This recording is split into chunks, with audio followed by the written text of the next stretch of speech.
Salam alaikum. Voilà, comme prévu, donc on va essayer de voir ensemble un petit exemple. Avant ça, donc, je vous ai demandé si vous avez des questions. J'ai eu deux questions. Donc, que je dois répondre. La première question, est-ce qu'on a un problème dans le cas où le niveau est différent? J'avais dit la dernière fois que lorsque le niveau des fondations est différent, il ne faut pas qu'il y ait une grande pente. On respectera toujours les deux tiers. Sinon, il n'y a pas de problème. On peut avoir un niveau de fouille qui est différent d'une fondation à l'autre sans aucun problème, à condition que le terrain ne soit pas très accidenté et que la règle de deux tiers est respectée. Donc, ce n'est pas un problème. La deuxième question, est-ce qu'on peut faire le joint si notre sol est rocheux? J'ai dit non. Il ne faut pas faire un joint au niveau donc des poteaux, juste au niveau des amances poteaux, juste sur les fondations. Il ne faut pas faire le joint, il faut faire l'ensemble des poteaux, y compris le joint, et faire sortir le joint à partir du niveau rez-de-chaussée. Donc ce n'est pas la peine et ça ne sert absolument à rien du tout. Au contraire, ça complique la chose.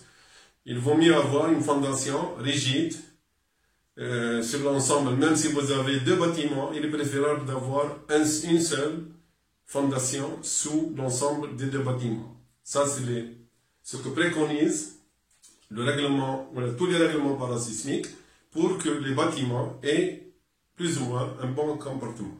Donc maintenant, j'ai répondu, j'ai expliqué la dernière fois, il faut respecter la règle de TDR et il faut éviter les joints au niveau donc de l'infrastructure. Il faut que vous ayez donc un seul poteau. Je vais maintenant donc faire un petit exemple. Voilà, si nous avons par exemple ici, j'ai fait un bâtiment avec des poteaux 30 par 40. Les dimensions, c'est pas important, je vais mettre des dimensions, donc, mais c'est pas important, je vais mettre ici par exemple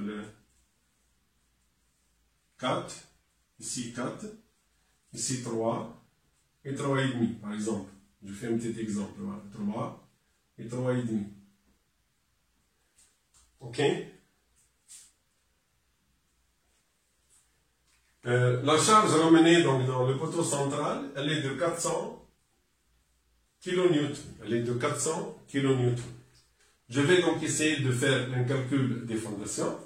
Je vais prendre l'hypothèse, c'est-à-dire j'ai un sigma sol admissible égal à 0,2 MPa. Et j'ai un béton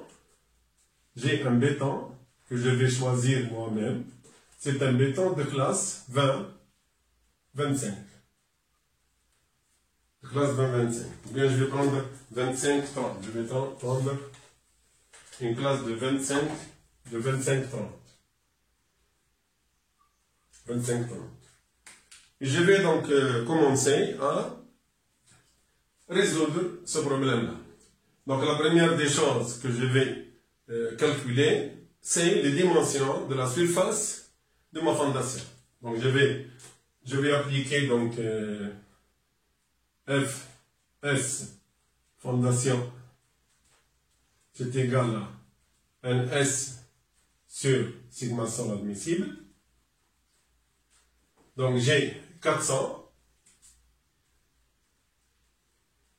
kN. Il faut se méfier des unités de là sur 0,2 MPa. Il faut se méfier. J'écris les unités il faut se méfier. Parce qu'il faut qu'il y ait une compatibilité entre les unités. Okay. Généralement, le MPa, comme on sait déjà, le MPa c'est des newtons par millimètre carré, ou bien c'est des méganewtons par mètre carré. Donc je préfère travailler avec cette unité, je préfère travailler avec cette unité, de méganewtons par mètre carré. Donc ici, je dois donc, pour moi, donc je dois changer le kilonewton, en méganewton. Donc ce sera 10 moins 3. Donc Donc je vais avoir ici 0,4. Donc 0,4 sur 0,2, donc c'est l'équivalent de 4 sur 2, c'est-à-dire j'aurai donc S fondation. Il faut que S, la surface de ma fondation, soit supérieure ou égale à 2 mètres carrés. Donc il faut qu'elle soit supérieure ou égale à 2 mètres carrés. Maintenant, donc, je vais déterminer A et B. Je vais déterminer A et B, donc les dimensions en plan de ma fondation. Les dimensions en plan, ici, nous sommes en face d'un poteau qui n'est pas carré. Donc j'ai dit la dernière fois, on peut faire un poteau carré, ce n'est pas un problème. Je peux ici, donc je peux carrément, je peux ici, puisque je suis supérieur. Je peux prendre donc A égale à B égale à 1,45 mètres. Dans le cas où ma fondation, elle est carrée. Ma fondation, elle est carrée. J'ai dit que je peux aussi opter pour une fondation homothétique, elle dépend des dimensions des poteaux. Elle dépend des dimensions des poteaux. Et on va voir qu'est-ce que ça va donner. Donc si je prends, comme j'ai dit, il faut prendre le rapport A, petit a sur B, égale à grand A sur grand B. Donc ce qui implique, comme j'ai dit, que donc A est égal à B fois A sur B. Et je peux donc le faire entrer dans l'équation. Si je le fais rentrer dans l'équation, je remplace donc A par B. Je sais que S. Et on va trouver que, je vais trouver que A est égal à 1,25. Et j'ai trouvé que B est égal à 1,6 mètres. Donc ça, si j'applique le facteur homothétique de A sur B, c'est-à-dire 0,3 sur 0,4. Donc ici, c'est 0,3 sur 0,4. Et ça me donne ces dimensions-là. Bien sûr, j'ai beaucoup parlé du fameux B moins A, B moins B et A moins A. Donc si je reviens ici, donc j'ai dit que la section d'acier, j'ai dit que AS en général, AS, elle est égale à B moins B sur, multiplié par NS, divisé par 8 fois D, sigma, S admissible. Et ça, c'est dans le sens B. Et dans le sens A, c'est égal à A moins A multiplié par NS sur 8 fois D sigma S admissible. Ça, c'est les deux équations qui me permettent donc de déterminer la section d'acier dans le sens B et la section d'acier dans le sens A. Et on peut voir ici que si je compare les deux, si je compare quand j'ai carré, et si je compare quand j'ai pas pris carré. Donc je vais voir ici, j'ai 1,45. Donc le ferraillage sera dans la direction A, plus important, parce que A est petit, puisque A égale à 30, on sait que A égale à 30 cm, et que B est égal à 40 cm. Donc automatiquement A est petit. Donc ce sera 1,45 moins 0,30. C'est-à-dire ça va me donner, dans ce cas-là, dans le cas où la fondation est carrée, le plus défavorable sera donc 1,45 moins 0,3. C'est-à-dire 1,15. Dans l'autre direction, j'aurai donc ce sera 1,45 moins 0,4. Ce sera 1,05. Si je vois maintenant avec le poteau, quand je prends les dimensions, autre qu'une surface carrée, je vais avoir, comme j'ai dit, je vais avoir 1,6, donc ici c'est le maximum. Le maximum c'est 1,6. Et j'aurai donc, dans le cas où la section elle est rectangulaire, j'aurai 1,6 moins 0,4, c'est-à-dire 1,20. Donc j'ai deux rapports qui sont différents, qui me permettent donc de calculer le B avec 1,20 et la section A avec le 1,15. Moi j'ai une autre approche, pour essayer donc de ne pas faire beaucoup de calculs. Pour ne pas faire beaucoup de calculs, j'ai une autre approche. L'approche c'est que j'essaie de maintenir ces deux valeurs égales. C'est-à-dire ça et ça. Donc j'essaie de trouver une astuce pour que A moins A soit égal à B moins B. Ok. Pour avoir la même section d'acier dans le sens A ou dans le sens B. Pour faire un calcul une seule fois. Donc je vais voir maintenant. Moi je vais me baser sur la section carrée. Pour la section carrée, donc c'est 1,45 mètres. Ok. Je vais, à partir du carré, je vais essayer de voir de telle façon à voir B moins B est égal à 1 noir. Ici, j'ai une différence de plus 10 cm. D'accord. Donc, si je réduis, donc j'ai 2 fois 5, je vais réduire ça, je vais rendre ça 1,4. Le A, donc je le prends 1,4. Et le B, je le prends égal à 1,5. Je le prends 1,5. Ok. Comme ça, donc j'ai une différence de 10 cm, de manière à que ce B moins 40 est égal à 1,10. 1,10. Donc 1,10.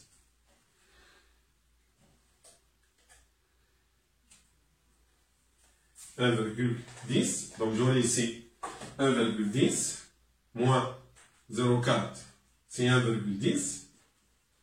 Et 1,4 moins 0,3, c'est 1,10. Vous voyez. Donc ici, j'ai pu, avec une petite astuce, donc déterminer de façon... Et ensuite, je vérifie 1,4 par 1,5. Je vais donc faire le produit AB. Je vais prendre le produit AB. A fois B. C'est égal à 1,4 fois 1,5. Ok. Et ça me donne en général 1,4, donc c'est 14 plus 7. Ça me donne 2,10 mètres carrés. Ok. Et je suis très bien parce que 2,10 est supérieur à 2 mètres carrés. Donc c'est bon. Si c'est pas bon, j'augmente un peu. Si j'ai pas bon, j'augmente. Je vais augmenter ça de 5 et augmenter là de 5. Donc je vais avoir 1,45, 1,55. Donc je vais conserver la même chose. Mais j'augmente la surface. Donc il faut changer petit à petit jusqu'à ce que vous tombiez sur une section qui soit supérieure ou égale à 2 mètres. Ici maintenant, donc je n'ai plus de... Donc pour moi maintenant ça devient très très simple. C'est la section qui sera la plus économique, parce que au lieu de travailler avec 1,20, si je prends par exemple la méthode Debian, donc ce sera 1,20 divisé par 2 divisé par 4, donc ce sera, je vais travailler avec 1,20, ici je travaille avec 1,10, ici je travaille avec 1,15. Donc vous voyez que ici je suis dans la bonne posture, ça va me donner le D, le moins ici, d'accord? Donc moi j'opte pour cette méthode-là. Cette méthode-là, elle est faisable, donc c'est pas faux. Et celle-là aussi, c'est pas faux. Donc on peut faire soit carré, soit rectangle homothétique, soit se baser sur ce que j'ai fait, sur ce que j'ai fait moi maintenant. Ok. Donc je vais me baser moi sur ce que j'ai fait. Donc je vais prendre une fondation Donc j'ai une fondation. Donc j'ai une fondation F, fondation, de dimension 1,4 fois 1,5. Et ça me donne une surface de 2,10 mètres carrés, supérieure à 2 mètres carrés. Ok? Supérieure à 2 mètres carrés. Et je vais maintenant donc dimensionner. Je vais dimensionner. Donc je connais la suite A et B. Je connais donc A et B. Je vais maintenant calculer H. Nous avons D. D c'est égal, normalement, c'est doit être supérieur ou égal à. Maintenant c'est la même chose. C'est la même chose, 1,4 moins 0,3 c'est 1,20, 1,10. Et 1,5 moins 0,4 c'est 1,10. Donc pour moi ce sera une dimension la même avec optimisation de D. Donc j'aurai donc j'aurai donc B moins B sur 2, donc 1,4 moins 0,3 sur 2, sur 2 sur 2, donc sur 4. B moins B sur 4. Donc j'aurai ici, donc ce sera 1,10 sur 4. Et on trouve que D est égal à 0 égal à 0, 0, en mètres, là, ici, 1,10 en mètres, donc 0,260 quelque chose, mètres. Donc pour le H, ce sera égal à 0,27, donc ce sera 27 cm, plus j'ai dit de rajouter 5 cm, ok, de rajouter 5 cm. Donc ça va me donner H égale à 32 cm. Ça va me donner H égale à 32 cm. Donc il faut que, j'ai dit que D supérieur ou égal, donc il faut que H suisse soit supérieur ou égal. Ok. Dans les fondations, donc ce n'est pas la peine de travailler avec 2-3 cm. De préférence, il faut avoir une marge de 5,5. Je fais soit le 20, soit le 25, soit le 30, soit le 35, etc. Mais ne jamais travailler avec les 2 cm, 3 cm. C'est pas intéressant. C'est pas intéressant. Donc ici, je pourrais prendre directement, puisque mon H est supérieur à 32, donc je vais prendre H égale à 35 cm. Ok, donc maintenant j'ai déterminé toutes les dimensions de ma fondation. J'ai déterminé toutes les dimensions de ma fondation. Voilà, je vais maintenant revenir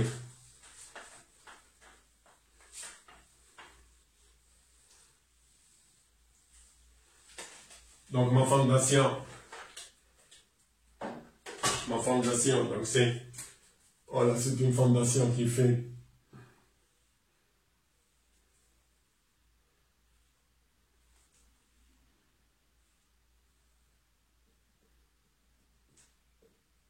donc j'ai une fondation qui fait 2, qui fait donc ici, elle fait 1,5,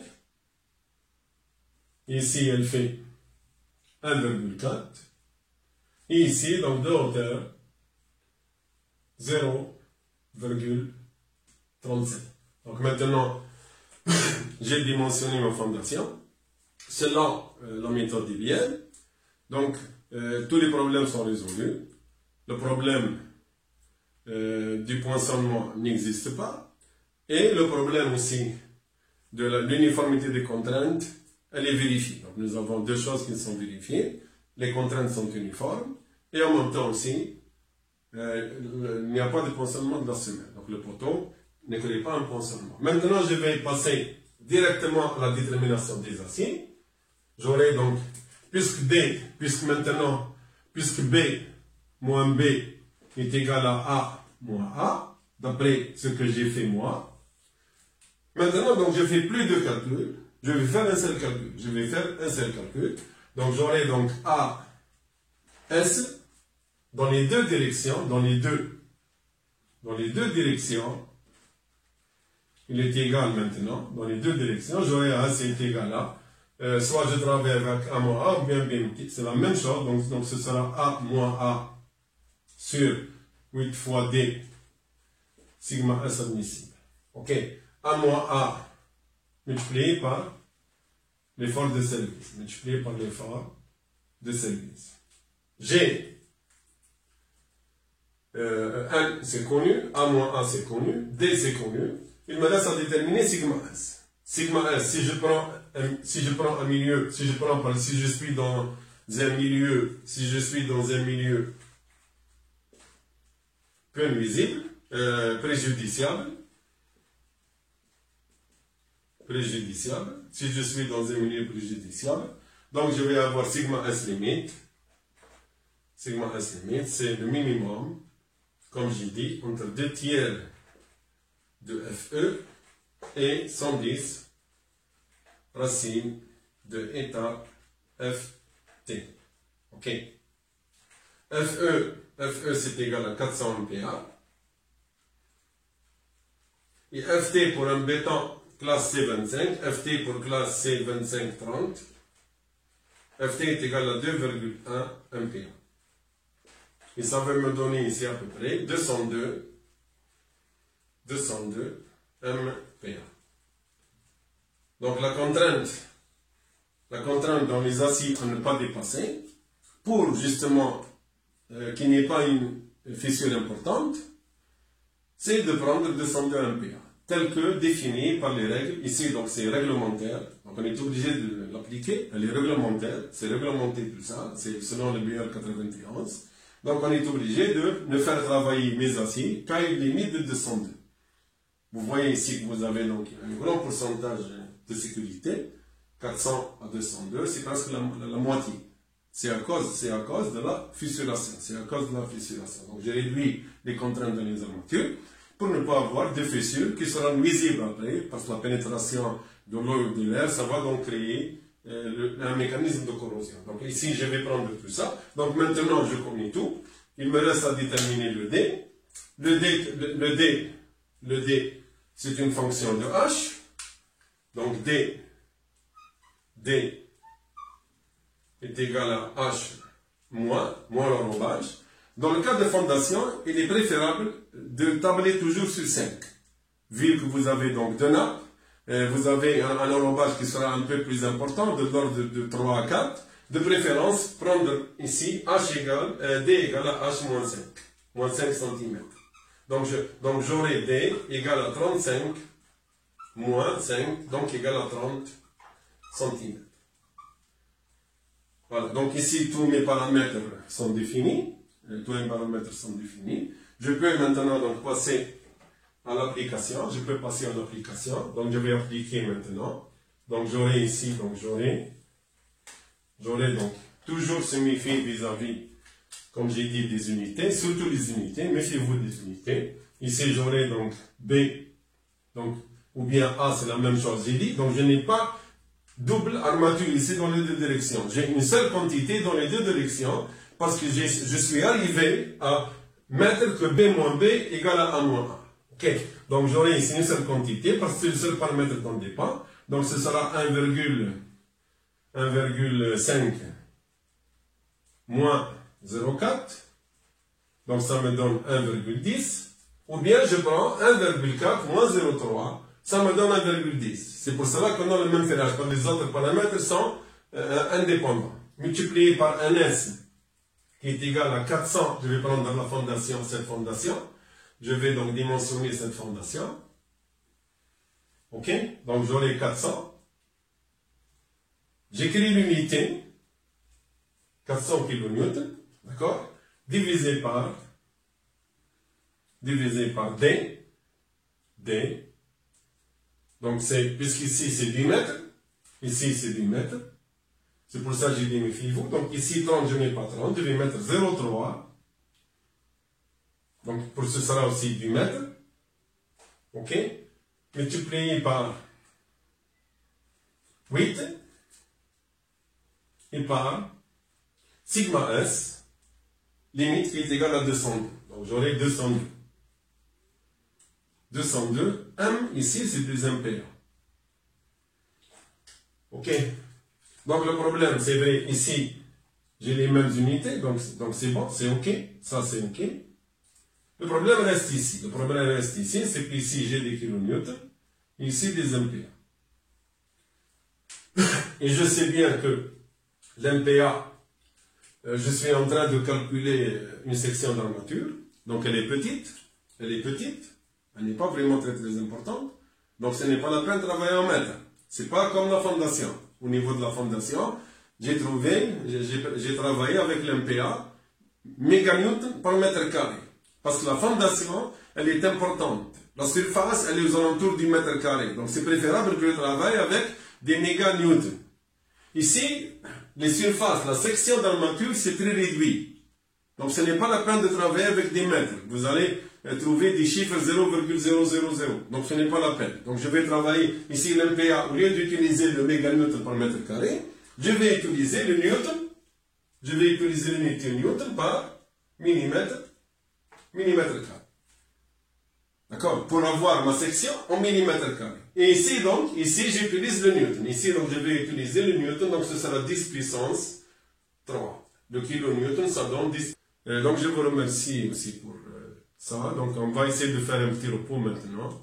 Je vais faire un petit repos. Parce que je dois passer et faire un peu les cours pour la troisième année licence et pour la deuxième année licence. J'espère, Inch'Allah, ok? Et on se verra d'ici peu. خليكم تركزوا شوية وما تفهموا شوية. Et la prochaine fois, donc d'ici 4 à 5 jours, je reprends pour la continuation au niveau donc, des fondations. Et je vous remercie. Wassalamu alaikum.